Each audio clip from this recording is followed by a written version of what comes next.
So I'm very happy that we are here, and we are showing at this year's Streifen Summer Cinema in OKA. We show in September 2 films. One is Raving Riot, the other one is Midnight Frontier, and both of them are about the queer and rave protests and about you in Tbilisi in Georgia. And yes, I'm very happy to sit here with you in Berlin, and you can tell us some things about these protests in 2018, about club culture in Tbilisi in general, about your life, Yes. about everything. And I think we just start with a little introduction. Yes. So my name is Miko. I come from Tbilisi. I'm 27 now. I was 17 when I first went to a club. It is also worth mentioning that it was ATB playing. It was recommendation of a friend of my older brother. So I took his recommendation to go to that club. And also his ID. Yes, and my older brother's ID, which, by the way, never goes to a club. Like, he's not a club person at all, because he's very traditional, he's very religious also, like very Christian. Like, I'm not a believer that much. Also, my friends are not that much. So, yeah, I faked my first club visit, and it was cool, but back then it was not about civil rights or understanding social issues, because nowadays in Tbilisi I feel like people who go to clubs they are the main crowd of protests, generally, like civil protests, and also a lot of people from queer community, you know. But back then it was not about queer community or social issues. It was about upper class, and I'm not from upper class at all, but I was trying to be cool. And yeah, probably it's interesting for your viewers that my mother is a math teacher, and my father worked on construction for his life. So I'm not in any way like I was not as a kid growing up in a rich neighborhood or rich like private school, because like in Tbilisi people who are a bit from wealthier families, they attend a private school, not a public school. Yeah, but yeah, my school sucked. I grew up in the suburbs of Tbilisi. Okay. Yeah, and also we didn't have any clubs in my neighborhood. In my neighborhood there was really nothing, like just a shop, pharmacy, and then houses. School and kindergarten, maybe a hospital if you are lucky. But So no Bassiani there. no Bassiani for sure. Yeah. And also to ask a question that you know, when clubs became kind of responsible and social and started to build community, I think it was when Bassiani opened, because before a lot of clubs existed, but it was very commercial. It was about customers coming, you know, spending money to buy drinks. It was about maybe music, but more also, you know, people cared a lot for the names. What I mean is that, like, if some famous DJ is coming, they might not even know the songs of that DJs, Yes. Yeah. but they will still go if they have money, just to post on Instagram that they have been to the concert of ATB, for example. Now, in that case, I knew where I was going. No, I'm not that silly, but still, a lot like this, like a lot of things like that happen in Tbilisi for, like, even pop singers, let's say Maroon 5 or Christina Aguilera, stuff like that, came to Georgia recently, several years ago. And yeah, some people, I'm sure, didn't listen them before their concert happened, just because you know, there is like I don't know, €100 ticket for something, and it's expensive for Georgian standards, a lot, really expensive. And then as a member of rich class, you probably think, okay, there is some entertainment finally in my town, so I can go. Yeah, so some people did that. Nowadays it's changed a lot.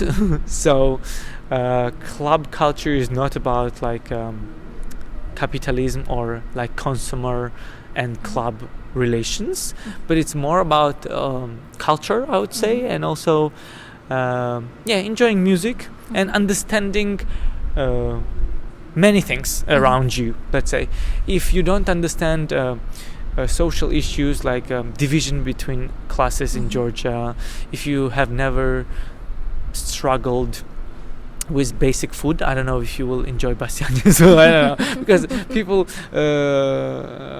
that's again my individual experience from Bassiani. Like when I first went, I remember very vividly, like very clearly, my first time in Bassiani. It was all of my friends, like even though I didn't know that they would be there, you know.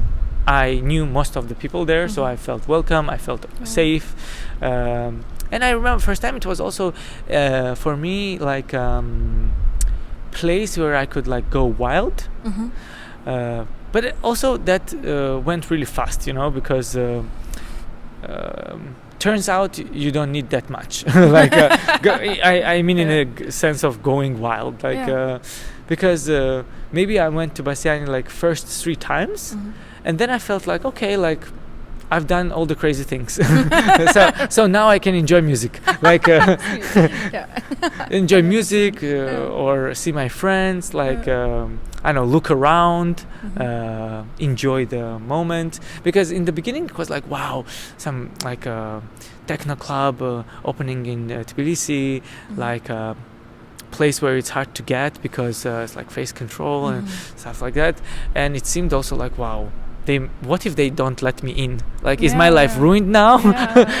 But well, luckily I had I didn't have problem getting in Bassiani, never. But well, I did have problems going in some clubs in Tbilisi. I do not know the reason up until this day, but it's a tricky thing, you know. You might be with friends who are a little bit drunk, and maybe the face control in the video don't like them. I don't know, or maybe you dress certain way. Yeah, a lot of different reasons. In the first place, I spoke about both films we are showing today, and they are basically about the protests in 2018. I already asked you, but I'm asking you again in front of the camera. Have you been there? And yes. How was your experience? Yeah, and again, as I was late today to meet you, I was late to Bassiani that night, but I was on my way, and then I was maybe 5 minutes before the club. I was in the bus, I remember, because I usually take the last bus, because buses and trains in Tbilisi work until 12. And usually Bassiani starts at 11, but nobody goes there at 11 because it's just the first hour. But then usually many youngsters, especially people who don't want to spend every day for taxi, me and my friends, we usually take the last bus or the last metro. So I was in the last bus, and about 5 minutes from Bassiani I was scrolling my Instagram feed. Instagram is the most popular social network for now in Georgia, and I saw stories of my friends already, like with noise and telling us that there is police in Bassiani, they arrested our people, and I didn't understand what's going on yet. I was just shocked, like, what the fuck? I'm going there like to party now. And my first reaction was like, my night is ruined. And then and my evening is ruined. Second reaction was like, okay, I know these people, something bad is going on with people I know really close. And then it got worse and worse because the more stories I watched on Instagram, like the friends circle were getting closer and closer to me. It was like creepy because some of my friends could be arrested for nothing. And then in the previous time, basically on the example of Georgia, before we decriminalized marijuana, a lot of young people, really young. When was it? Sorry. Actually, it was around 2018. Okay. Maybe 2019. When we decriminalized marijuana, it was like there was white noise movement, which was movement against drug policy, which we have in Georgia, and club culture, like creation of Bassiani. It's the same period of time, I'd say. And before we decriminalized marijuana, the people were getting arrested a lot for just smoking, even if you had like a 1 gram of marijuana, you could be arrested and put to jail for like 7 years before. And they would forcibly give you pills to pee.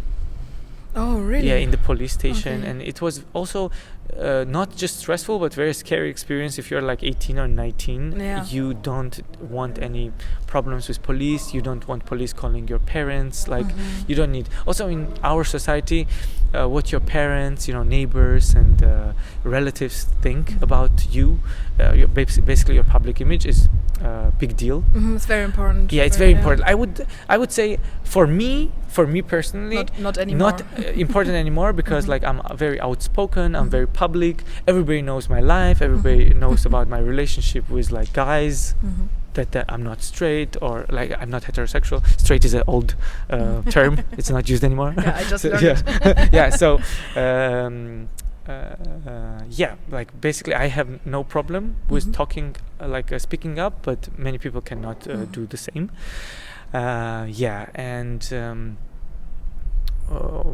I went there, and there was already a lot of police around the stadium, because Basiani is under the Dynamo Stadium. Yes.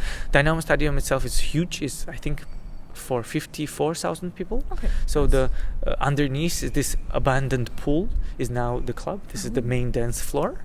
Yeah, it's a lot of concrete. Yeah, and before going there, I was just keep on sharing the pictures and videos, everything on Instagram, what I saw. And then the news channels were broadcasting it as a regular raid, fighting with drug dealers. Yeah. But again, like after all of this when it was all ended, about 4 or 8 drug dealers were arrested, and none of them were inside of the club. Okay. And when people who go to Basiani, they know there is 3 gates before you actually enter the club. Like first gate, second gate, third gate, and all of them have certain aim. Like they all check something, and drug dealers, none of them were on the territory of any gate. Like they were completely outside of the club, which is a public space basically. Yeah. And that's not under control of the club. And yes, very soon when I think news channels and news agencies saw that this was not a regular raid on the club, but it was raid of our freedom and about new generation, which does not care what government says, and we don't buy their bullshit. Basically, like, because there is really propaganda. Like governmental channels always show what's good in the country. They never show the bad stuff, the inequalities, the social problems. So I think the channels as well, like TV channels as well, understood that the police was not just peaceful there. They behaved really rude, and they were violent towards people in the club. And it was very scary for my friends because they were just clubbing, enjoying their night, and then people with machine guns entered there, arrested them, took their, and then also, the rule, like if you try to be against police, they actually have the right to arrest you at that moment. But because you have this shock, also you cannot just stand still there and say, okay, like I will do whatever you say. You just entered like my safe space, a space where I have fun, where I see my friends, where I am comfortable. And especially queer people, or generally minorities in Georgia, don't have much comfortable spaces, because sometimes we are forced to live with our parents, and sometimes our parents don't know about who we are in reality, and that's very stressful, like living double or triple life, because I've been in that position some years ago where I couldn't afford living separately, but my family really didn't know who I am as a person, so it's really hard, like and you find that safe space, and then somebody comes and ruins it. Yeah, that's very brutal, of course. But you told me you've been to the protests the days after, right? It was I've been to many protests in Tbilisi since then, but also before that, and that was the first, I would say, musical protest, like really musical, because our motto was also we dance together, we fight together. Also, we were like screaming basically on top of our lungs that like if you will not let us party, we will party outside, we will party anywhere. Like if you don't let us party in one place, which is Bassiani, we will party in the whole town. So what is it in Georgian? Can you say that? Like well, the things you actually we said I think we did it in English, like we fight together, we dance together, we fight together. But for the dances it was like a lot of speeches from the owners of Bassiani, from the DJs. There was speeches. So in Georgian it would sound like really long. Nobody would understand it. We had it before. So there was a lot of talks about how freedom is important for us. And there was some people who were also violent at the protest, but not towards us, towards police. And I completely justify this, because in the moment you are very angry and frustrated because some of your friends are in the police for no reason at all. And it's very scary, because also again in Georgia we had experience in the past when police were planting drugs. Like the government was planting drugs to whoever they don't like and whoever they want to arrest. They would just put a drug in your pocket themselves and then arrest you for it. So in a way, after Bassiani protest, well, first of all, it is worth mentioning that it was very big unification of Georgian youth, because it's very rare that Georgian youth unites, because nowadays there is a lot of social groups, a lot of like political identities, left, right, centrist, and social, not social. We have a lot of communists too, and also radical right also. And I think still everybody likes to party, and when the party is threatened, that was a turning point for Georgian youth to understand that they are taking the last but basically they're taking your last life, like, because life in Georgia is not perfect. There is a lot of issues in the country, in the economy, in the politics, in education, in family relations, a lot. So I think one of the places you're comfortable, free, safe is club. And then when they're taking that away from me, it's like last drop, you know. So we were trying to be very radical, but at the same time I could say now that we were tricked by the government at the time. Prime Minister came to the protest itself, like locally, came to us and apologized in the microphone for what police did that night. But that apology, after so many years, I think that it was not sincere. Yes. And it was just to basically make the protest go away, you know, now. But at the time it felt real, and it felt also like reassuring, I guess. Yeah, I can imagine. But do you think when you're going now clubbing in Tbilisi, like 4 years later, are there some changes?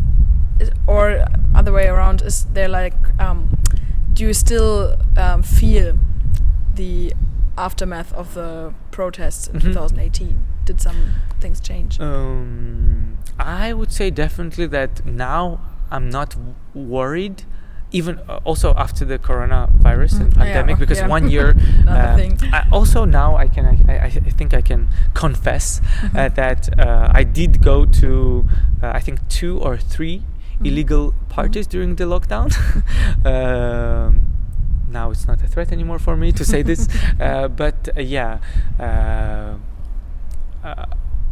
I think I'm just not afraid that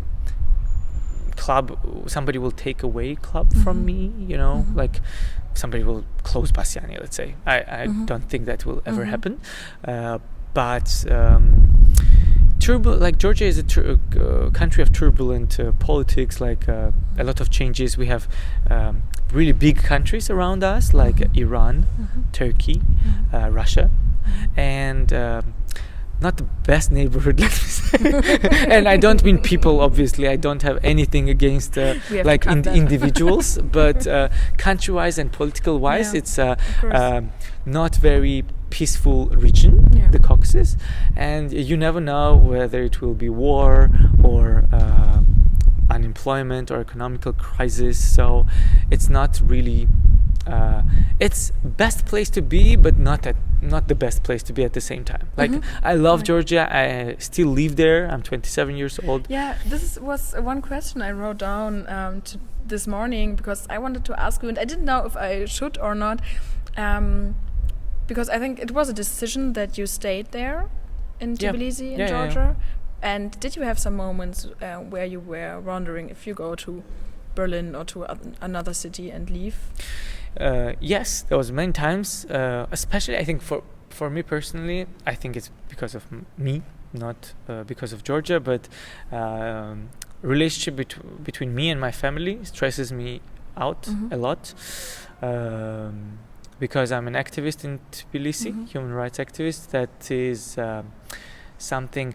Basically, my family had issues with me being who I am first, and then the second issue was my work as a human rights activist. And at some point, like it seemed to me as if I had to choose between my life and family, and then I didn't want to make that choice, obviously. So I made conscious, wise decision to stay and to make clear everything with everyone. So I think now my family is more or less okay. Because they don't dictate my life anymore. It's mine now, so I can do whatever I want now with it. It feels very good. But not everybody has the privilege of it, let's say, because again, you need to work to afford your own place, you need to afford your own education, afford your own food, not to be dependent on somebody else. And for a small economy like Georgia, it's a problem. I would live in some countries. I definitely like Germany. I have never been to Berlin, but I like Germany a lot. I like Spain, Portugal. Very chill culture.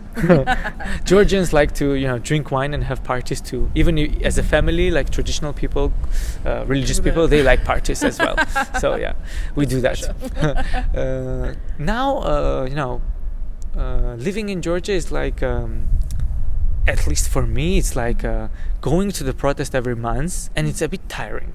Like obviously, I can. So there are still protests. Yes, all the time. Not about the clubs now, but many issues. Our territories are still occupied by Russian Federation. Like 20%, it's 1/5 of our country, and not only that, there's a lot of issues going on within Georgians. One thing is that another country is trying to, in a way, invade us, but also Georgians, between ourselves and inside the country, we have a lot of internal issues, and we don't talk about them much because we don't want others to know, but we do have a lot of, as a young person who in the future might have kids, like I don't want my kid to go to a public school with our education system because it's terrible.